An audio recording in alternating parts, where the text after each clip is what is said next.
Fin de cavale pour le bourreau des femmes mariées, auteur de chantage sexuel, devant le tribunal de grande instance de Saint-Louis.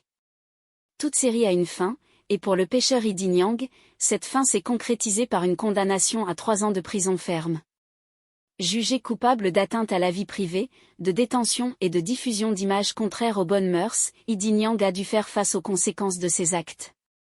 Idi Niang, pêcheur de profession, s'est avéré être un homme prêt à tout pour satisfaire ses désirs, même en utilisant des méthodes condamnables. Son mode opératoire impliquait le chantage pour attirer des femmes mariées dans ses filets.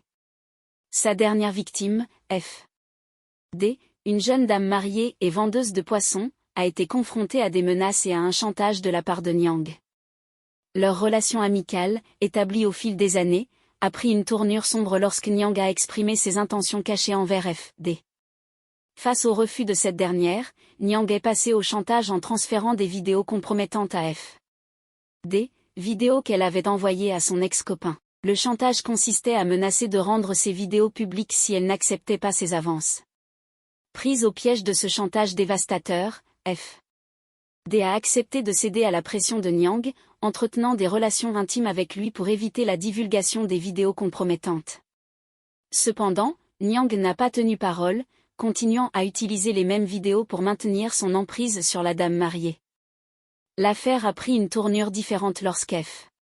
D. a décidé de chercher de l'aide, mettant ainsi en place un plan avec l'assistance d'un policier du commissariat central. Ce plan a abouti à l'arrestation d'Idi Niang lors d'un rendez-vous convenu.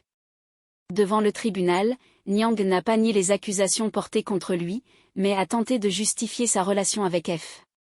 D. en prétendant qu'elle était consensuelle. Des explications qui n'ont pas convaincu la cour, surtout face aux preuves accablantes.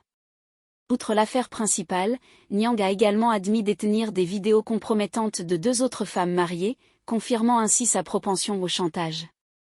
Le procureur a requis une peine de 10 ans de prison ferme, soulignant la gravité des faits. Finalement, le tribunal l'a reconnu coupable et l'a condamné à 3 ans de prison ferme, mettant ainsi un terme à ses agissements condamnables.